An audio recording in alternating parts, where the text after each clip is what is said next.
శుభం వ్యాధు శ్రీ గురుభ్యో నమః.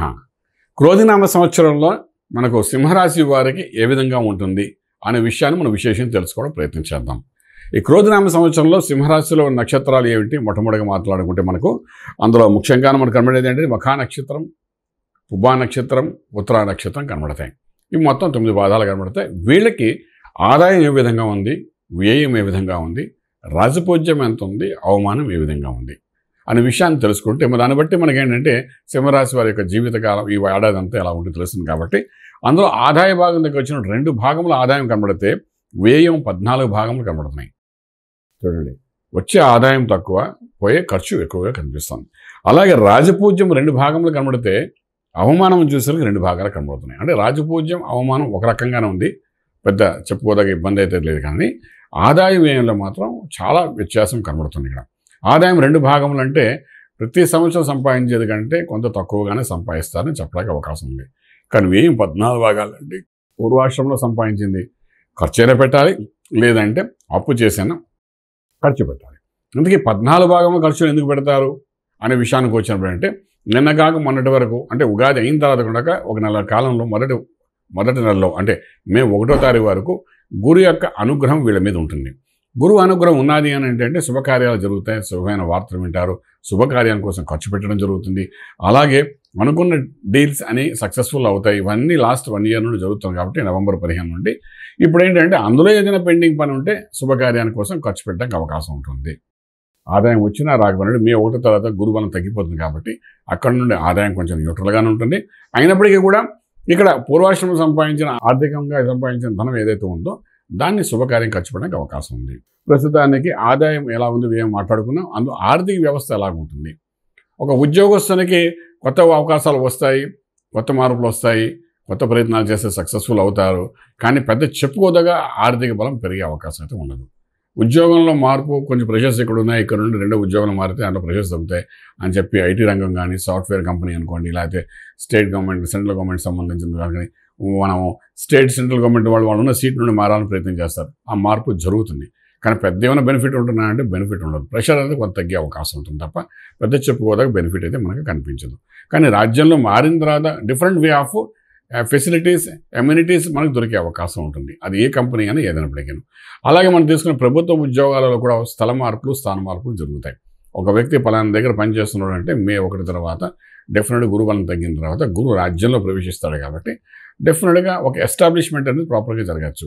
State government, central government. For example ఇప్పుడు ఎలక్షన్స్ జరుగుతున్నాయి. ఎలక్షన్స్ జరిగిన తర్వాత ఉన్న ఐఏఎస్, ఐపీఎస్ క్యాడర్స్ వాళ్ళందరూ ఎలాగైతే మనం మారుతారో, గెలిచిన వాళ్ళ యొక్క పక్షాన వాళ్ళకి అవసరమైన పద్ధతులు ఎలా మారుతారో అలాగే మార్పులు అనేది జరిగే అవకాశం ఉంది, ఎస్టాబ్లిష్ అవ్వడం జరుగుతుంది అని స్పష్టంగా ఉద్యోగ రీత్యా కనబడుతుంది.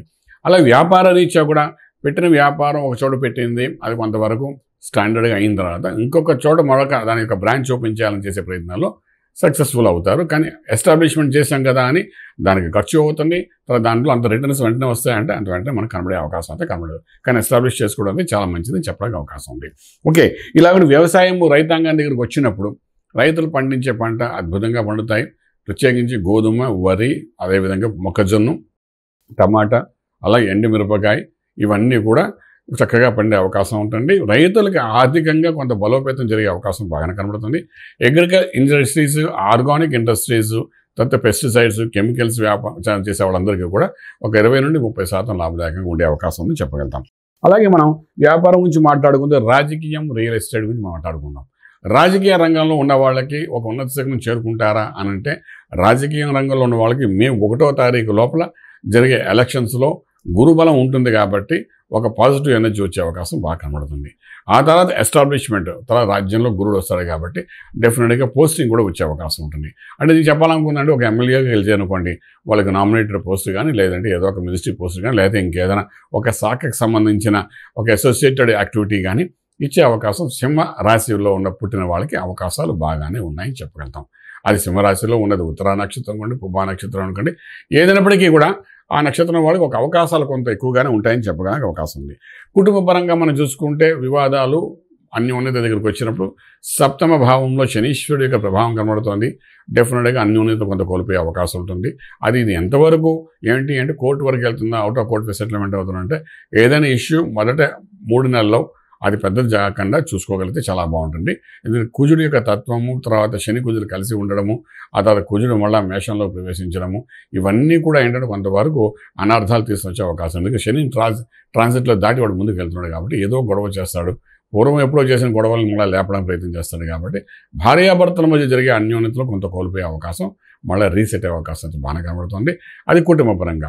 అలాగే సంతానం దగ్గరికి వచ్చినప్పుడు సంతానానికి కావాల్సిన ఏర్పాట్లు, సంతానానికి కావాల్సిన ఫలితాలు ఇవన్నీ కూడా సంపూర్ణంగా జరిగే అవకాశం అయితే బాగా కనబడుతుంది. ఇంకా పెళ్లి సంబంధాల దగ్గరికి వచ్చినప్పుడు వివాహం చేయాలి, వివాహం గురించి ఆలోచించినప్పుడు అంటే గురు అనుగ్రహం ఉంది కాబట్టి శుభకార్యాలు జరుగుతాయి. అదేవిధంగా శుభకార్యంలో మంచి ఫలితాలు వస్తాయి. అదేవిధంగా అనుకున్న వాళ్ళతో చక్కగా వివాహం జరగడం, ప్రేమ వివాహం అనుకోండి, లేకపోతే అరేంజ్డ్ మ్యారేజ్ అనుకోండి, ఏదైనప్పటికీ అనుకూలంగా అనుకూలతతో చక్కగా అన్యోన్యంగా వివాహ సంబంధాలు జరుగుతాయి.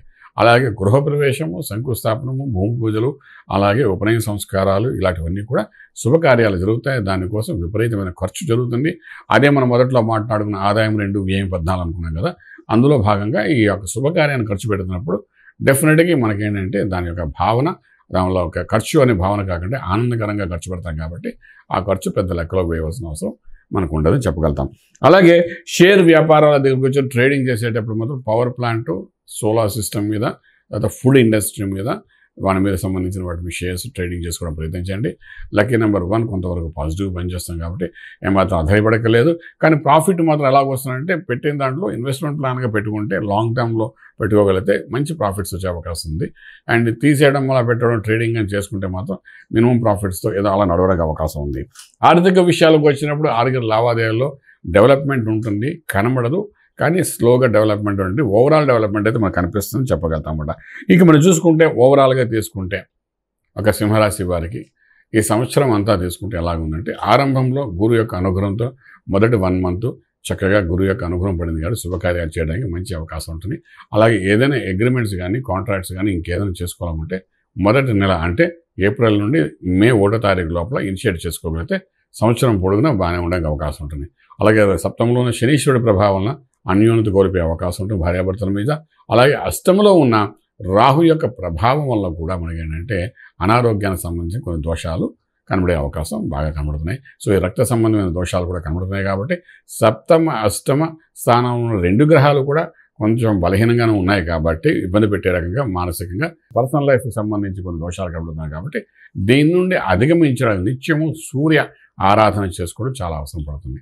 ఈ సూర్య ఆరాధన ఏ విధంగా చేయాలనుకున్నప్పుడు ఉదయాన్నే సూర్యోదయం కంటే ముందు లేవడానికి మొట్టమొదటి ప్రయత్నం చేయాలి. లేచి సూర్యుకి అగ్గి ప్రదానం చేయాలి, సూర్య నమస్కారాలు చేసుకోవాలి, లేస్తూనే సూర్యమూర్తికి నమస్కారం పెట్టుకోవాలి. కనీసం ఆ 4 పనులు కానీ ఉదయం లేచి చేసుకోగలిగితే ఆరోగ్యం బాగుంటుంది. లేకపోతే అస్తమంలో ఉన్న రాహు అనారోగ్యం కోసం ఏదైనా చేయడానికి ప్రయత్నం చేస్తారు. ఎప్పుడో మనం తాగిన సిగరెట్, ఎప్పుడో మనం తాగిన తంబాకు, ఎప్పుడో మనం తాగిన మందు వాటికి సంబంధించింది ఇప్పుడు బయటికి తీసి దాని రోగమును చూపించి దానికి ఒక క్యాన్సర్ అని పేరు పెట్టవలసిన అవకాశం ఉంటుంది. సో ఇదేంటి ఎప్పుడో చేసినా కూడా బయటపడడానికి అవకాశాలు ఉంటాయి. అంచేత నేను చెప్పాలనుకున్నానంటే సూర్య ఆరాధన ఎప్పుడైతే చేస్తుంటామో నిత్యం సంవత్సరం పొడుగునా చేయగలిగితే మాత్రం ఒకవేళ అటువంటి రోగం ఉన్న సూర్యుని ఆరాధన చేస్తున్నాం కాబట్టి ఆ అగ్నితత్వానికి, ఆ అనుగ్రహానికి డెఫినెట్గా అది బర్న్ అయ్యే అవకాశం ఉంటుంది. అందులో ఈ మధ్యకాలంలో ఈ సంవత్సరంలో మనం తీసుకుంటే క్రోధినామ సంవత్సరానికి కుజుడు అధిపతి అయి ఉన్నాడు కాబట్టి వాడు అగ్నితత్వం గలవాడు, యోగించేవాడు కాబట్టి యోగించేవాడు మనకు రాజుగా ఉన్నప్పుడు సింహరాశికి విపరీత రాజయోగం ఇచ్చేవాడు కూడా కుజుడే కాబట్టి అలా ఉన్నప్పుడు మన సమస్యలు ఒక్కొక్కటి పరిష్కారం చేసుకోవాలి. చూడండి, మన ముఖ్యమంత్రి గారు మనకు పరిచయం ఉన్నవాడైతే ఆయన ఉన్నంత కాలంలోనే మనం ఏం చేయాలని చక్కబెట్టుకోవడం ప్రయత్నం చేస్తాం. దీపం ఉండగానే ఇల్లు చక్కబెట్టుకోవాలంటాం. ఇలాగ ఏంటంటే మనకు కుజుడు ఈ సంవత్సరం క్రోధినామ సంవత్సరంలో ఎవరైతే రాజు ఉన్నాడో వాడు సింహరాశి వారికి మంచి యోగించే గ్రహం కాబట్టి అన్ని ఆరోగ్య సమస్యల నుండి బయటపడడానికి ఆ విధంగా చేసుకుంటానండి. సుబ్రహ్మణ్యేశ్వర స్వామి కూడా ఆరాధన చేసుకోండి, రాజమార్గంలో రాజయం పొందగలుగుతారు. శుభం బియాదు. పూర్తి వివరాలకు సంప్రదించండి శ్రీ వేదమాత గాయత్రి జ్యోతిష్యాలయం, Brahmasri మంతా Suryanarayana Sharma garu, Srinilayam, first floor, 101, Sai Vaibhav layout, Chitrapuri colony పక్కన, కాజాగూడ, హైదరాబాద్ 500008. సంప్రదించవలసిన ఫోన్ నంబర్ 8885559147, 8855559148, 9849996644.